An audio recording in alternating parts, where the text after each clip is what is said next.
Hopefully we caught it.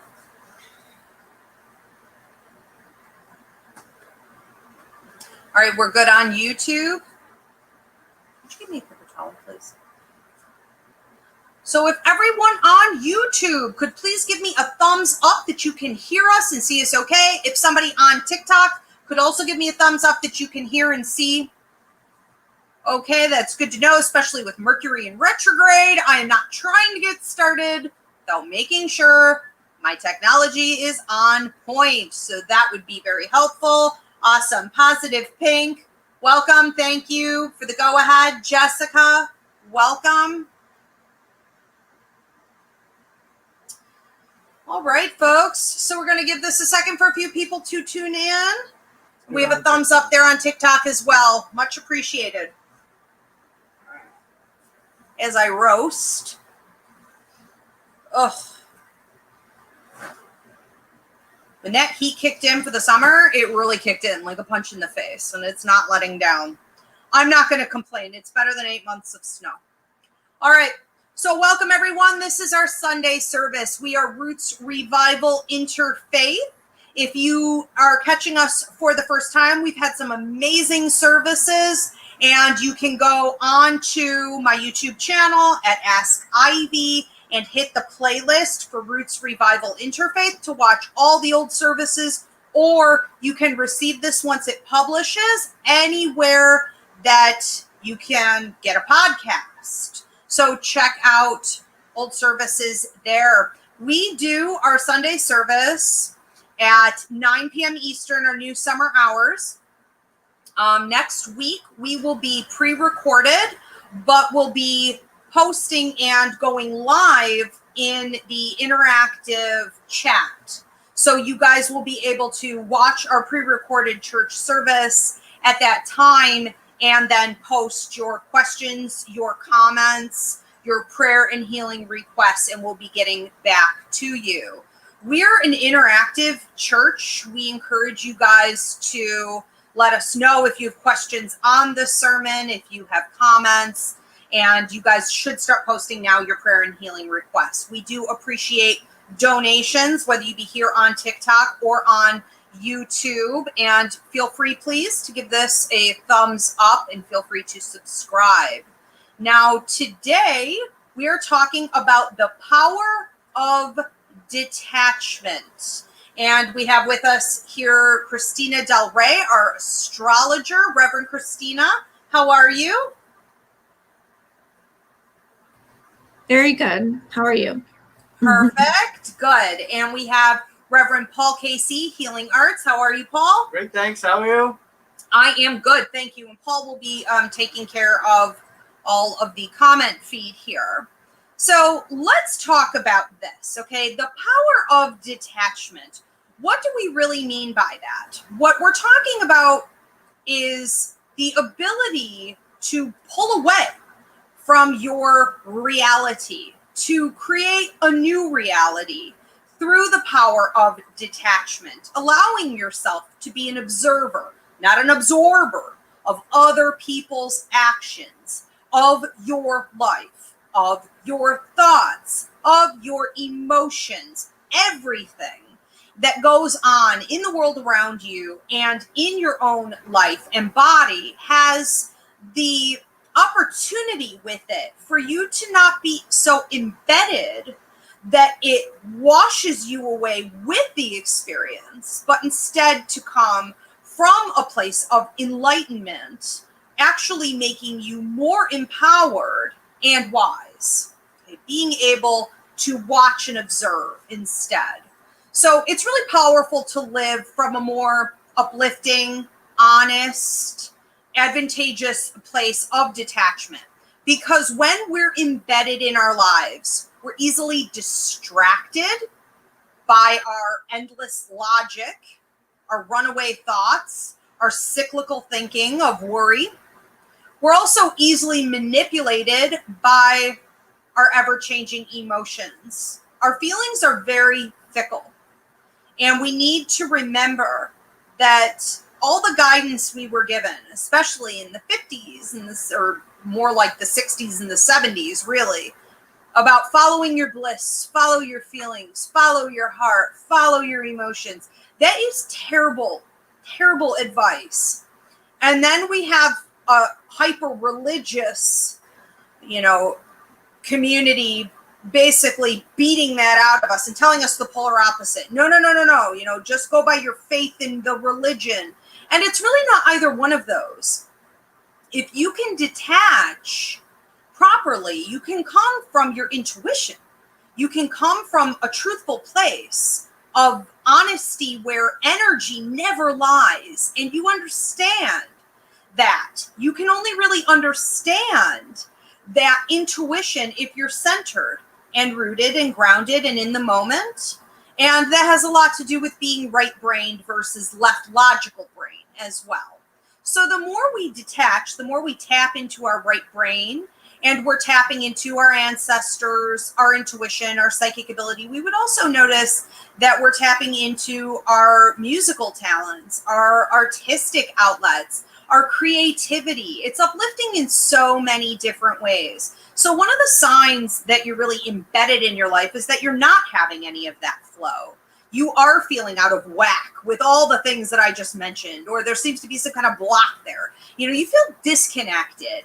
And so to stay in the flow, you would want to detach. It's almost like tuning out from everything else and tuning in to the right side of your brain. Okay, biblically, we would call this right thinking. Jesus talked about right thinking. Okay, that's right brain thinking. So we need to understand that our emotions are based on the flesh. It's based on what we want, instant gratification. It's almost like you may want to think of your emotions, your feelings as being like a temper tantrum. The body wants what it wants. Our ego wants what it wants, and we want it yesterday. And that's not how the universe operates. So you need to stop feeding that by feeding more of your intuition and less of your emotion. Same thing goes for logic. Don't get tied up in those cyclical thoughts of worry or control or what if or perfectionism. Can I do more? Stay right brained in with your intuition and only do what you're supposed to. We're going to talk about that here in a minute. Okay, so detachment allows you to remain centered, grounded, connected to your intuition, and it makes for wiser choices than we would ever make if we are enmeshed. Here are 3 key areas that you can apply detachment daily, and I'm going to talk a little bit about how to, and then I'm going to hand the microphone over to Reverend Paul and Reverend Christina and you guys. Okay, again, feel free to post your questions and your comments. We will be getting to those. So 3 key areas where we all really need to be detaching. Number 1, in your relationships and with all human interaction that you have. So we tend to see other people's behavior as a reflection of us. If someone rejects you, maybe I did something wrong, or, I somehow made them feel that they don't want to interact with whatever it is that I have to offer. And we can really analyze that to death and wonder, how we could improve upon ourselves. Why did it happen? And we have to understand, and detachment helps with this, that people are actually seeing you through their own eyes. They're reacting to you from whatever their understanding is. Whatever place they're coming from, they're going to project that onto you, or they're going to reject you because they are not doing the work that they need to do. Or, they're going to maybe misunderstand because maybe they don't know enough about who you are or what you offer. There are a million different reasons why we could not get the reaction out of other people that we want. And that has everything to do with them. Now, I'm not saying don't ever look at yourself or improve yourself. That would be foolish. That's not what we're all about. I'm saying look at yourself and improve yourself through your own process, not others. Don't let other people control your process.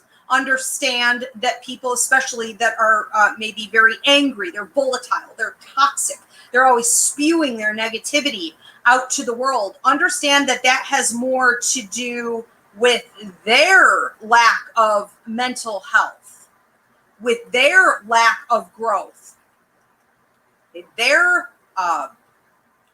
lack of integrity and character and ignorance. It has nothing to do with you.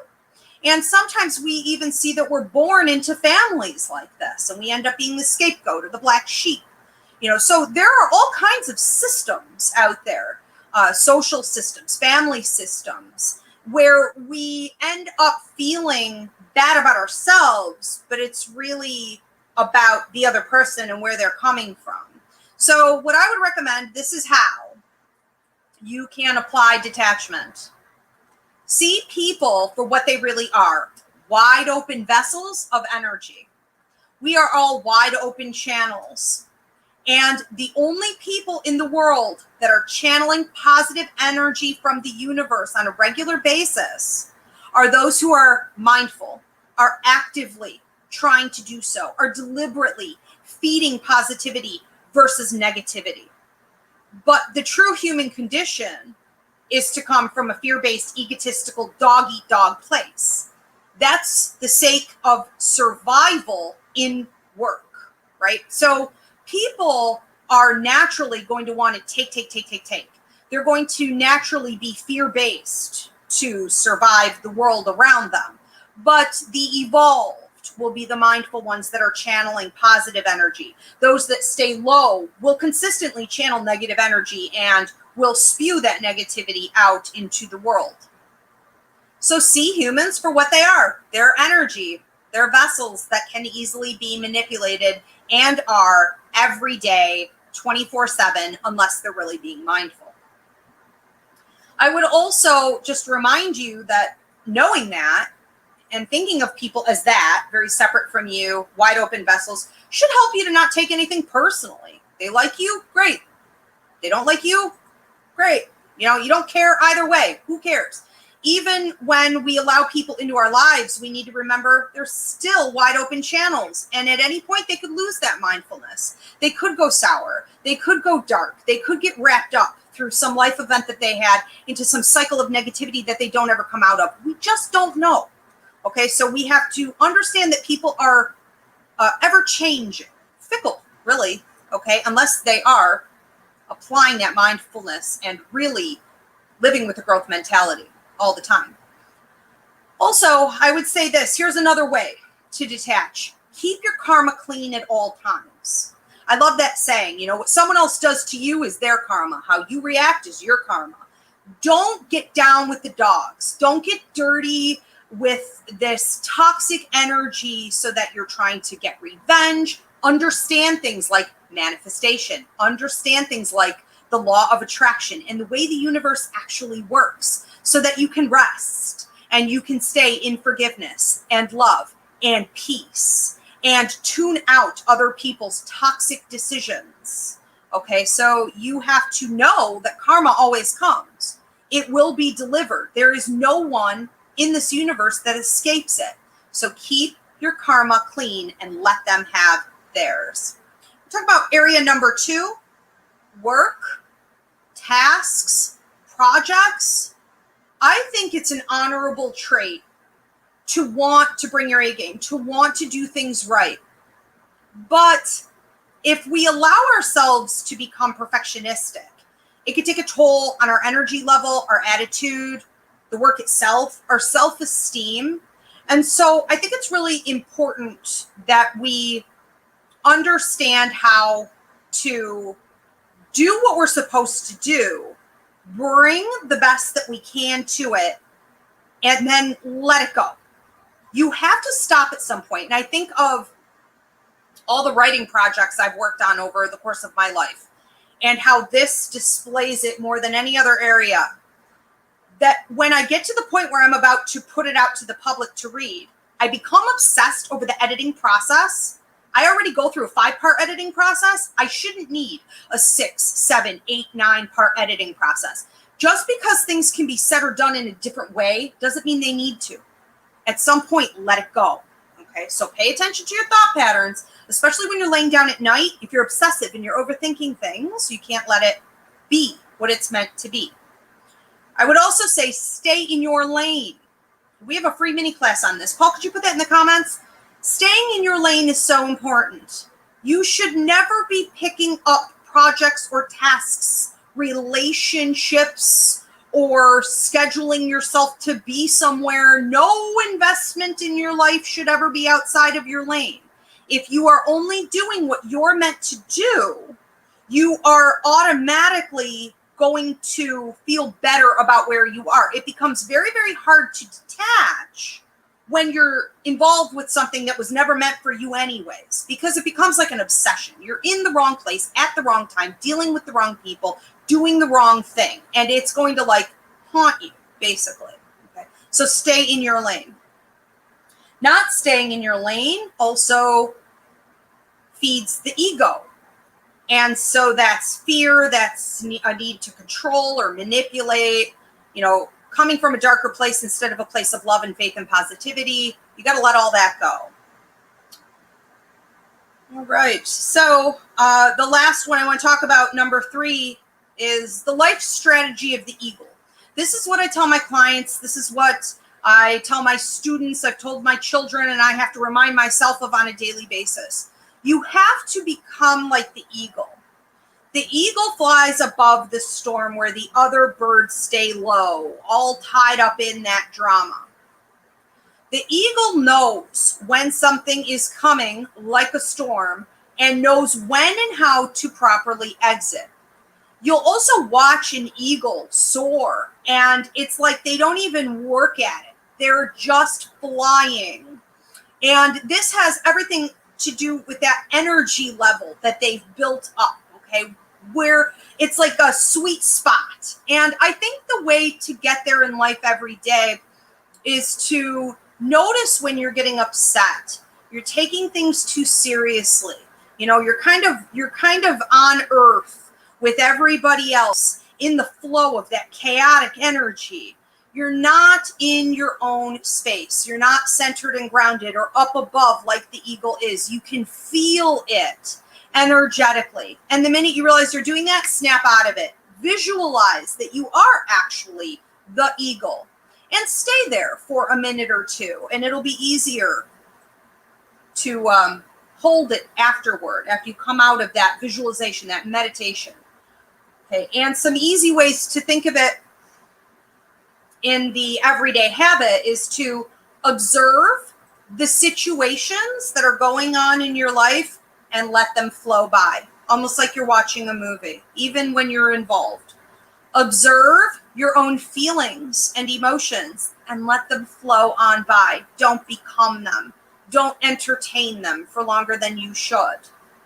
Observe your thoughts. Oh, wow, I'm having that thought. I'm having that traumatic flashback. Oh, wow, I'm having, this worry or concern. Okay, and that's okay. And let it flow on by. Observe others. Oh, wow, I really love you. Oh, wow, I really hate you. Oh, wow, whatever. I have to deal with you right now. Okay, that's fine. Observe it and let it flow on by. Don't harbor anything. Okay? Stay in the way. Stay on your own path and allow things to flow. All right, I know we want to get on Christina or Paul. Who wants to dive into this? I can. Okay, so I love everything that you said. Sometimes when I'm trying to explain what detachment is, you can explain it with what it's not. Mm-hmm. So what it's not is being cold or aloof. That's not detachment. It's not like ceasing to care about anyone, only being concerned about yourself. It's not clinging to things that are good, and it's not resisting things that are bad, and it's not controlling everything around you either. So when you're detaching, what is it? It's controlling your inner environment and making peace inside, and then when you come to deal with a situation, because you can't control what is put in front of you, you go to work, you don't know what's going to happen, right? So, I'm a teacher. Maybe some kid's going to totally freak out in front of me. I'm going to have to, use my grounding that I got from meditation, and I'm going to have to deal with it. Or it could be a coworker that really annoys me. It's going to come in front of me, and then I have to deal with it. Well, how do you deal with it? If you are completely immersed in the personality and not in the soul, then you're going to be, it's going to consume you. And the mind will, really try to, it'll say, oh, you're being attacked, or oh, this, oh, that, and it'll get you fired up. So if you're grounded in spirit and in the soul, then when something comes to you and something comes in front of you, you can pause a little bit and back up and detach from it and realize that's your personality that has to deal with it.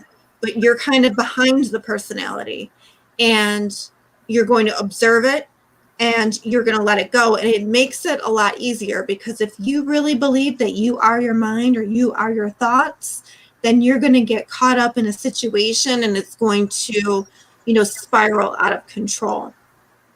And it's not something that you learn overnight.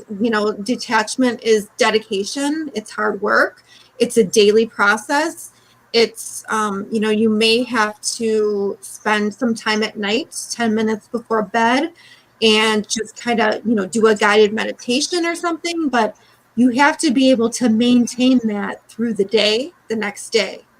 So if you are able to do it in the morning, that's great. If not, in the middle of your workday, maybe you could just, take a moment, kind of reground yourself. And when we're present, that's another way to be detached, is to be in the present moment, because the mind likes to, it likes to bring up emotions from the past, and the past isn't going to help you. Those emotions aren't going to help you. They're just going to fire you up. So staying in the present moment and trying to transcend, the emotions that kind of come up. And you can still feel the emotions, but you have to let them go. And of course you have healthy boundaries, that's still a part of everything. But we need to make sure that we are immersed in the soul. And when you are meditating, the goal is to stop the mind, because you need the space between thoughts in order to access the soul. And even if you can only get like 1 second or 3 seconds between thoughts, you're still doing something. And the more you do it, the more it will, it will get easier, and it'll get longer too. Just knowing that true happiness is within. Nothing in your work environment, or nothing in any kind of environment, nothing outside of yourself is ever going to make you completely happy. It's all within. So once you start to do this detachment, you start meditating, the things outside of you become a lot less important, and you connect with the soul, and the soul is whole. The soul is not wanting for anything. The soul is light, and it's whole. It's your personality that needs to learn things. That's what's learning, but the soul is already whole. So you have to remember that, this is the personality, this is the soul, and the personality is the one that has to learn, how to control itself and all these lessons in life. But the soul, that is already whole. And I would say too, a trick, and Ivy talked about how the mind, it will go through the negative thoughts. One trick that I always say is, oh, there goes the mind again. If I just start noticing that my mind is spiraling, oh, well, he did that, and then this, and what about this? And I'm getting fired up about my own thoughts. Then a trick is just to say, oh, there goes the mind again. And it brings me right back to the present moment. And that is the only way out of negative thinking.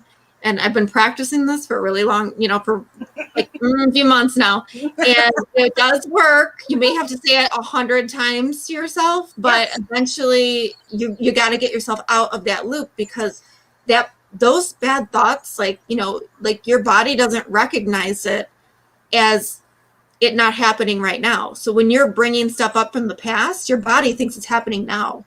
So then you kick into survival mode, and then we got bad diseases happening and mental health problems.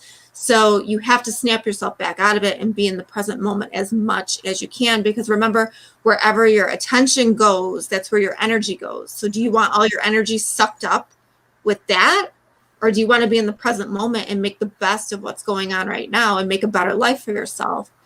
Also, too, one thing that I think is something that we need to really stop as a society is continuously talking about what's not working. Right. Maybe you have a friend or a couple friends that you can trust and that you tell them what's going on, but announcing to everybody on social media or, telling every single person you see all the bad stuff that happened, that's just perpetuating your mind and your thoughts. You just need to kind of keep it tight, keep your circle tight. And then, anybody else that comes up to you that's not close to you, oh, things are great. Yep. Hope you're doing good. And kind of smile and move on. I know through my day, I try to cultivate elevated emotions, because, if you can feel elevated emotions in your heart, that helps your mind as well. And the mind and the heart start to work together. One thing too, if you're really very emotional person and you have a hard time controlling the mind, a gratitude journal, just writing down what you're grateful for, kind of resets you. I remember, doing that for even people that I had to be around, reminding myself what I was grateful for. And it definitely put me in another frame of mind, enough to detach so that I could, carry on. I do recommend, finding your purpose too. That helps a lot. When you're doing something that you love to do, it makes detaching a little bit easier, because you're able to channel spirit, while you're doing that. And once you start to kind of fall behind the mind and you start recognizing the mind and observing the mind, you're able to catch your overreactions a little bit better. I mean, it's not 100%, sometimes you're still going to kind of maybe lose it on somebody or whatever, but you kind of catch it quicker than you did and how you're reacting. And then you can kind of fix it or realize what you did wrong. And then kind of next time, learn from that. So that's one thing that I've noticed. But, you have to be open to what life presents you. So if you are grounded, then you don't have to live in survival mode and be fearful. You can come from a place of love and not fear. Yeah. Well, yeah. Wow. Everything. So, I mean, that was so many good tools that you guys can use on a daily basis, but we do have to remember you have to use them. Mm-hmm. Christina can't come and run in at 3 a.m. when you're going in the wrong direction, or 3 p.m. when you're ready to go off at work, or you're furious with the spouse or whatever. We have to apply these, and it is about forming new habits. Mm-hmm. If you are 35 years old and you're tuning in here tonight and you're hearing this and you're like, well, easier said than done, well, then you will fail. That's it. It's a given. There you go. You may as well tune out. You are going to have to work at it. And if you've spent 35 years going the wrong way, it's going to take 35 plus years to go the right way. But it does get easier. I love that you said that it eventually almost picks up like a tick, like a new, you can see when a new habit is forming. And I think psychologically, what do we say? 3 weeks? 3 weeks of really implementing any new thing, like a weight loss program or exercise or new sleep pattern, like anything is about 3 weeks before we start to see some turnout.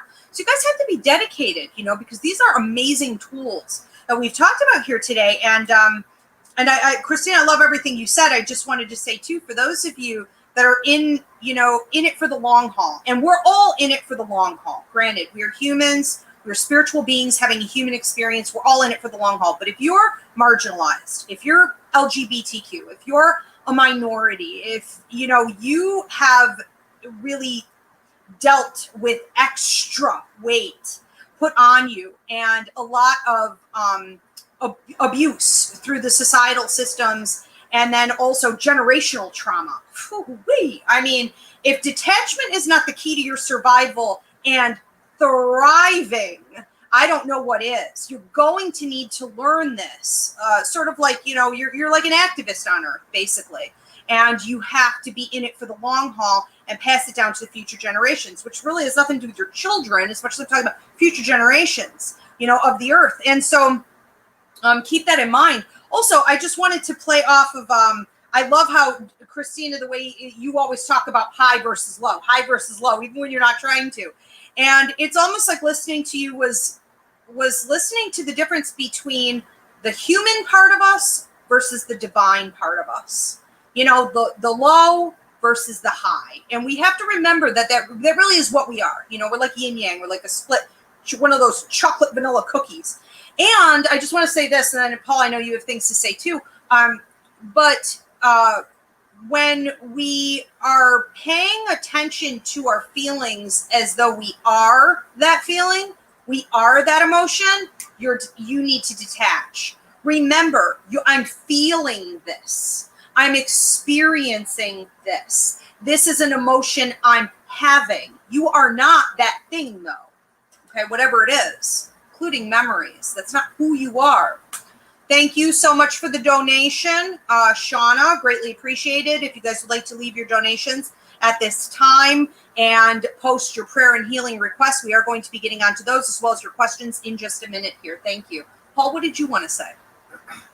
Well, I think a lot of it for me was, you really have to, you had said enmeshment earlier, and to really be able to detach from yourself, you have to really see where you stop, and for a lot of people, I think it's really hard to detach from themselves to be able to do any type of work, because they don't know, they're still enmeshed with everybody else, be it family, friends, whomever, and like to start that, you have to kind of find your limits. I for me personally, I wouldn't have been able to do it if I didn't move. To get out of there entirely, it was just thoroughly 40 years enmeshed in it, and things worked. And so it's like, oh, well, worked. So then you say, you don't know, when you think you're doing things that are for yourself, you're actually kind of doing them based on what other people would want.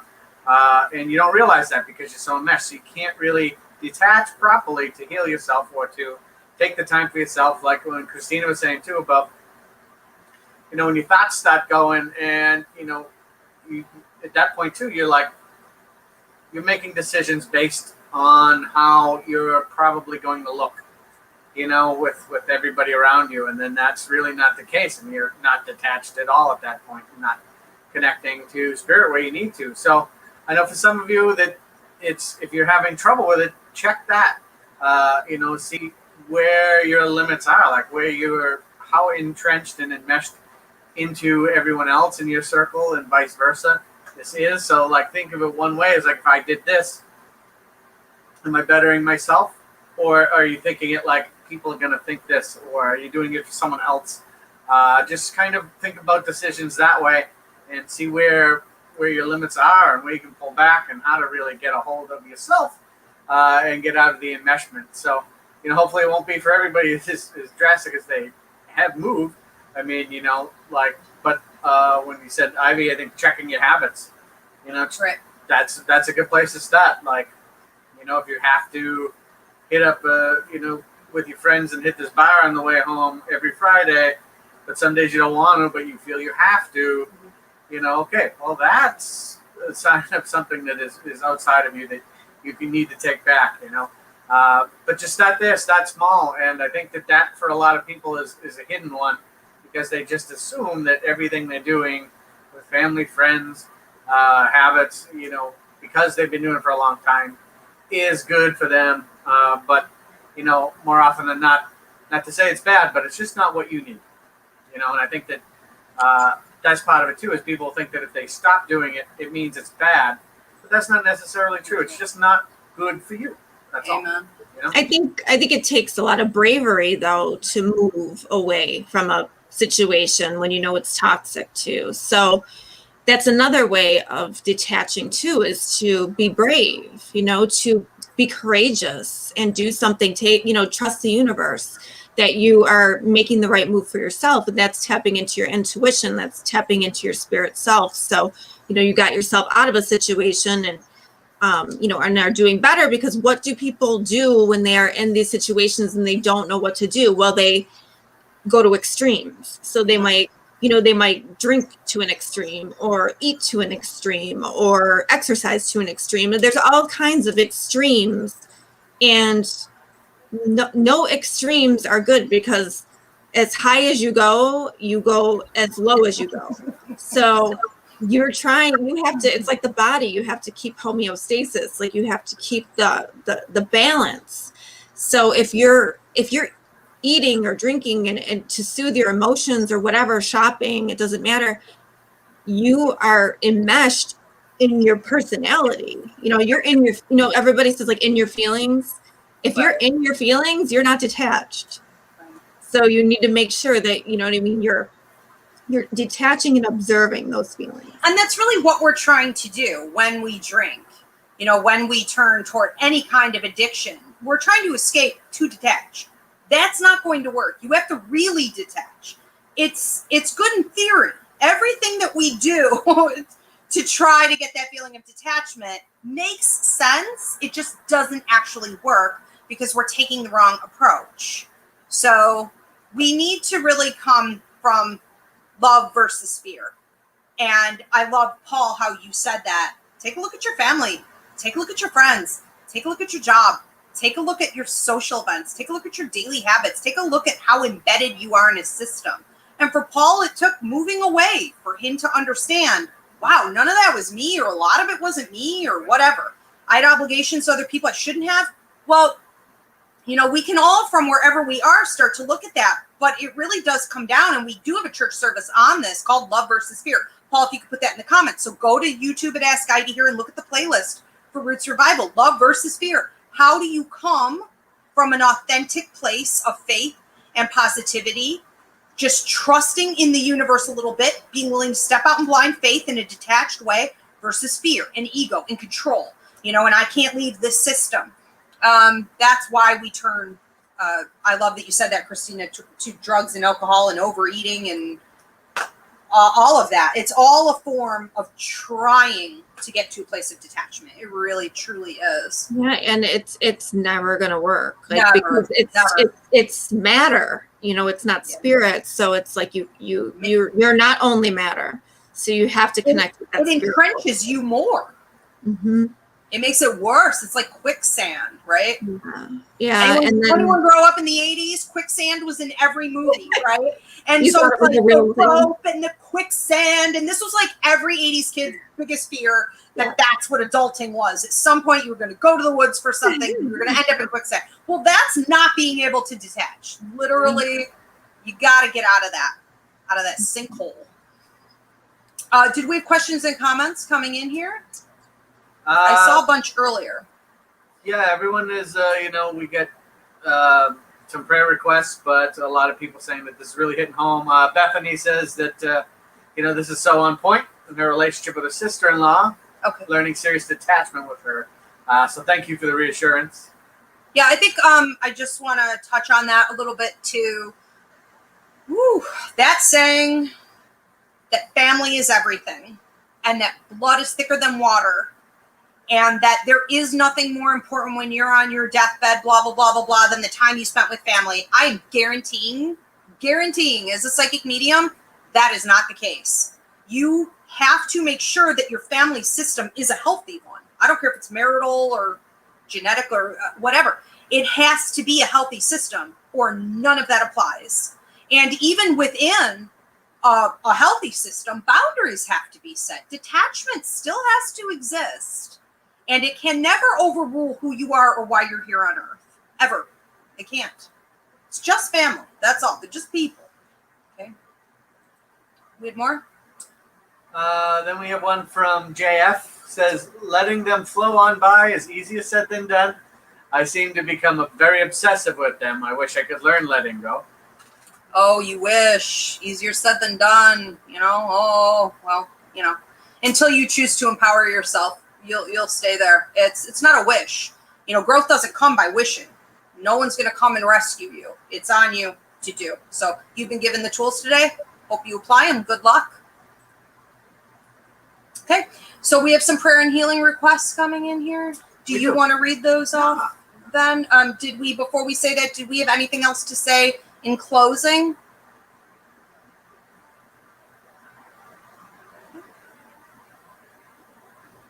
Okay. I think, Christina, you had something?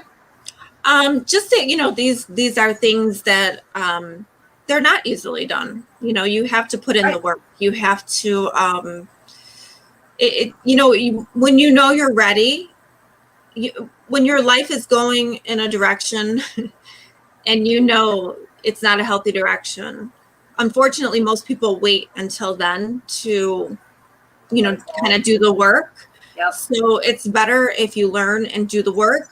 But, you know, like detaching from the feelings really has to do with more about not being in the feelings and observing the feelings. But you can't really know how to do that until you learn the meditation practices and you become conscious, because it becomes about being conscious versus being unconscious. So if you're walking around your day in your feelings, then you're unconscious. Like whenever I'm not remembering that it's my mind talking, or that I'm, you know, that there's spirit inside me, then I'm unconscious for those moments. Mm-hmm. So I have to keep reminding myself.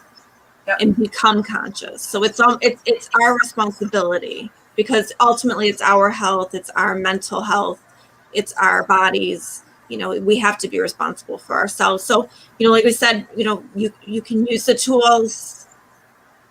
I mean, this is the only way. This is the only way. That's right. And I would say, don't be that person.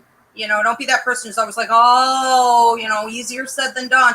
When you see an inspirational post, when you see an inspirational video like this, when you're being given the tools, don't be that guy who comes in and drags everybody else down saying, well, I can't. Encourage other people. Have some confidence. Get up. You know, like, when do we start to say, you know what, that's amazing. I'm going to apply that. I've made the decision right now. That's why I'm here. I'm glad I saw this. I'm going to apply it. Here I go. You know, like Christina said earlier, stop with all the negativity. Stop spreading the negativity. That's the first step. If you don't have something positive to say, don't say anything at all. If you're going to talk in self-defeatism, you already lost. Cut it off. That's a bad habit. It needs to end.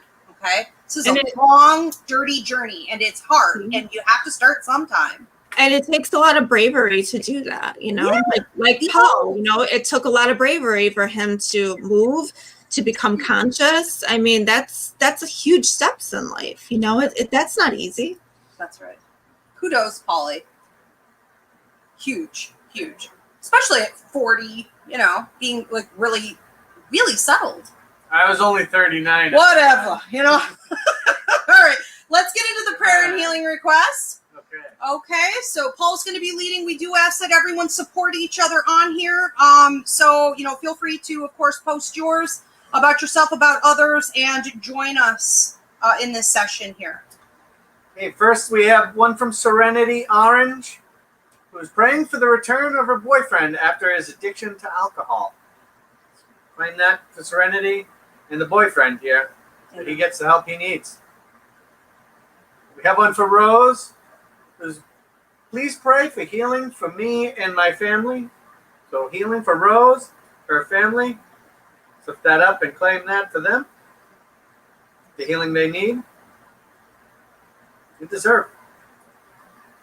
Shauna, looking for prayers for Casey. She is in a dark space. Could use healing, positive energy, and finding herself. Thanks to Casey, Shauna. Casey finds the healing she needs and herself in this journey. Claim now on Derek is looking for prayers for his migraines. Let's get some healing Derek's way. Claim Derek's healing for his migraines. And we have twin mom of 5. Prayer that we will hopefully get this house. It means so much for my family. I mean, life-changing. Look at that, twin mom. Let's raise this one up for you and your family. You may get the house, the home that you deserve. Claim that for you. We have one for NYC Gem. Praying for her daughter to heal her physical illness along with her emotional traumas. Yes. Claim this healing for NYC, her daughter, and the entire family here. We'll get this healing.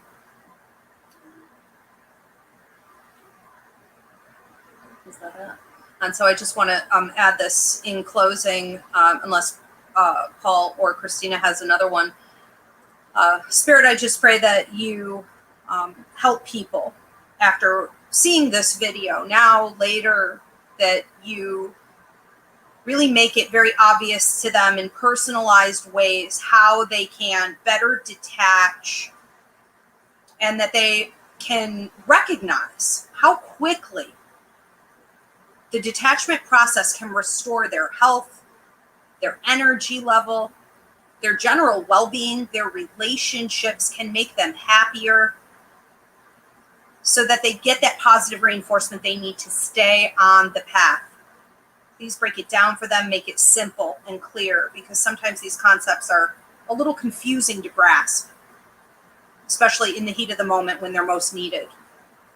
Please be there for them and help them to recognize it in simple ways and to stick with it, to be bold, and to let go of weak patterns. Amen. Amen. Well, thanks everyone for tuning in. Don't forget, next week we are doing a pre-recording, but it will be going up at 9 p.m. Eastern Sunday here on YouTube at Ask Ivy, with a live interactive chat in the comment feed. So you guys can still post your questions, your comments, your prayer and healing requests. And don't forget, all old services are up here on YouTube in the playlist and anywhere you receive a podcast. So check those out. We will see you guys next week. And next week we are talking about the war against intuition, part 2, government, educational, and social systems. How our intuition, our history, our roots has been stripped from us, and what that looks like today in the systems that are keeping it down. Okay. Thanks, everybody. Thank you, Christina and Paul and Spirit. Have a great week, everyone. Bye.